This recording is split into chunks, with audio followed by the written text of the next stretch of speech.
coup in Niger happened, France was not very happy because they knew that their interests in that country were threatened. The people of Niger were waking up, the military of Niger was waking up, and it was saying, Niger belongs to Nigerians, so does Nigerian resources, and if you're to do business with Niger, it's going to benefit the people of this country. And guess what? Shortly after, a statement was released from the office of the President of France, Emmanuel Macron, saying that if the interest of France are threatened in Niger, then what's going to happen? France will intervene militarily. Guess what happened?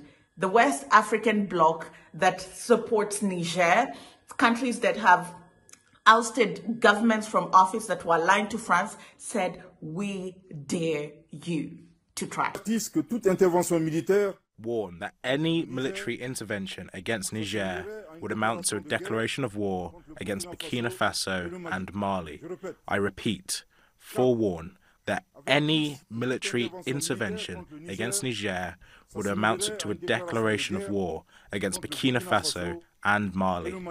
Hello there, how are you doing? Welcome to another episode of our conversations. My name is Ondiro Oganga. I love coming on here, having a conversation with you guys about Black people, Africa, our empowerment, and how we can rise up and take our rightful place at the global stage. Today, I want to talk about the international reaction that we've seen following the coup in Niger that ousted President Mohamed Bazoum from office.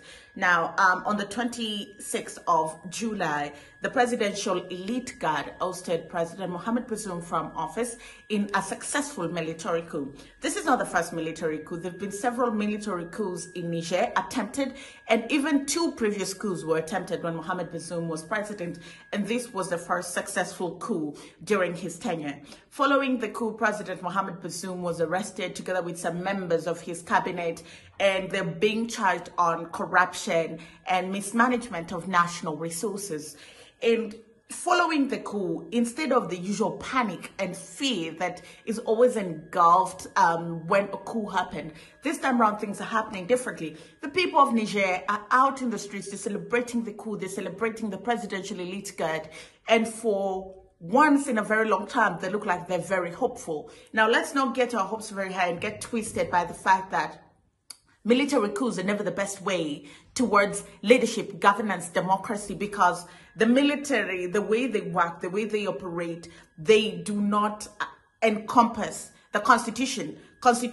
Many constitutions globally do not encompass being led by the military because of how brute and forceful the military can be. That's why there are democratic institutions that have been put in place. For example, parliament, for example, the judiciary, to be able to deal with some of these things that come up. But when it comes to the military, their word is the last word, and that makes it very challenging to lead a country and move it forward.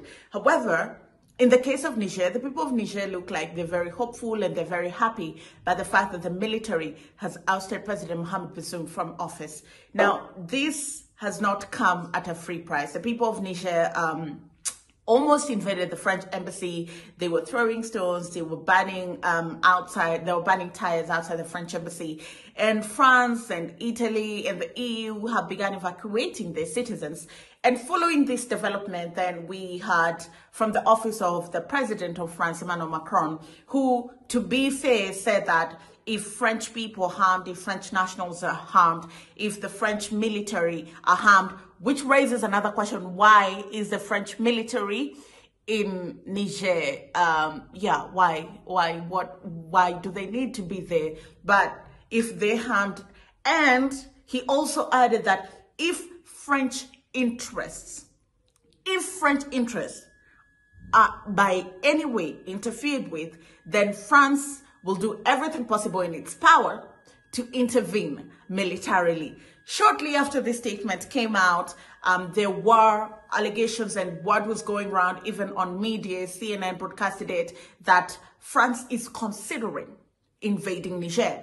And the French Foreign Affairs Minister came out very quickly to denounce and say that it was not true. However, the military spokesperson in Niger came out and said there have been meetings between ousted government officials and France to find a way to invade Niger and take back power and give it back to President Mohamed Bazoum. Listening to what the military leader had to say. Pour intervenir militairement au Niger. To intervene militarily in Niger, France, with the complicity of certain Nigerians, held a meeting at the headquarters of the National Guard of Niger to obtain the necessary political and military authorizations for an attack.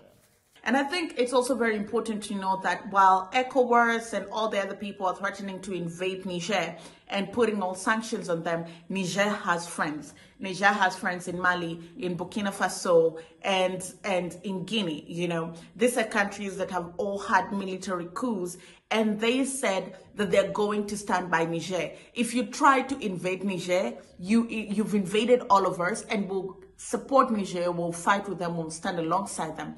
It's also very important to note that it's very, how do I put this? It's very suspicious why France is taking very deep interest in Niger, because 27% of its uranium comes from Kazakhstan, 20% comes from Niger, and another, I think 19% comes from Uzbekistan. Now, I have not seen the details of these contracts, but how is it that a country that is rich in uranium, only 20% of the people are connected to electricity? So how did you bargain your contracts with France to be mining uranium in your country? What is the corporate social responsibility clause in that contract saying?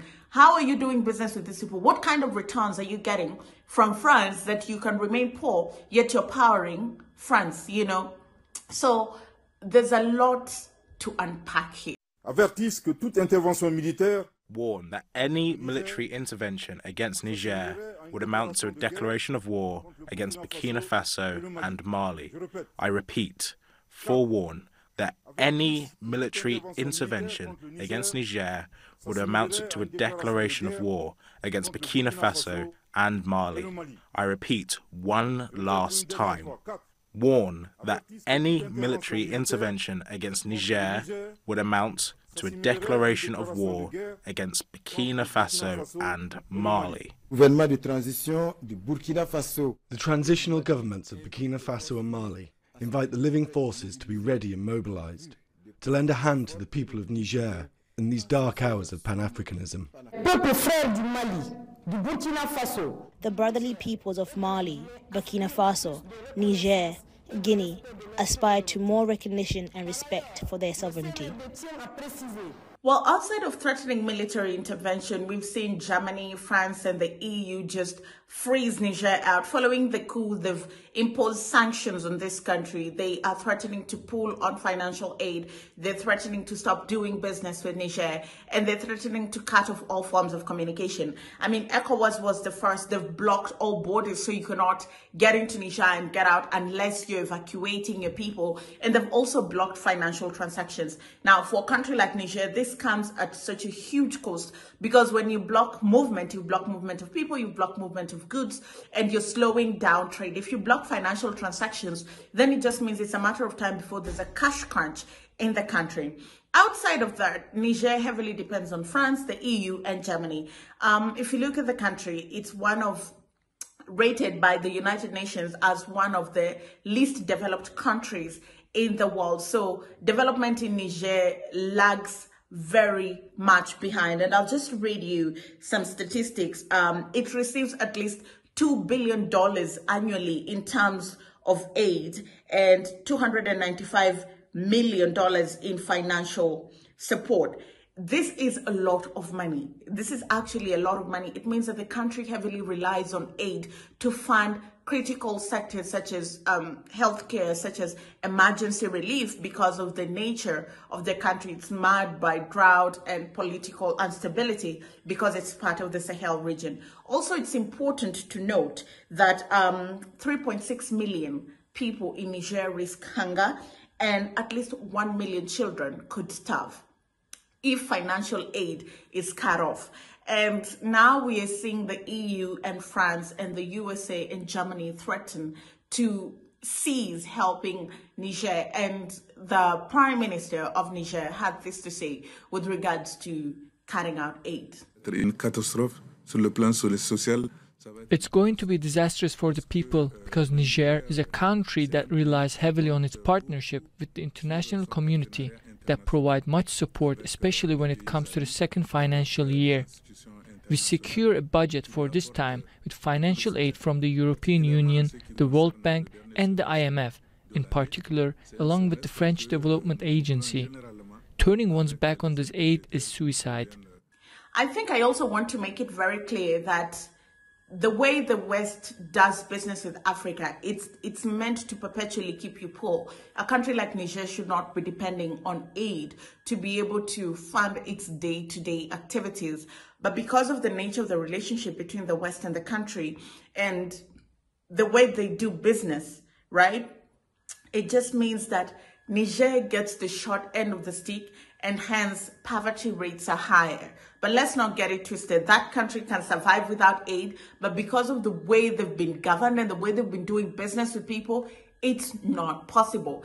Well, that's all I had for you. Let me know what you think. Let me know what you think about what the military in Niger is saying. Let me know what you think about what the military leaders from the rest of the West African region had to say about invading Niger and them standing by Niger should anybody try to interfere with the internal politics of Niger. Thank you so much. I'll see you again next time.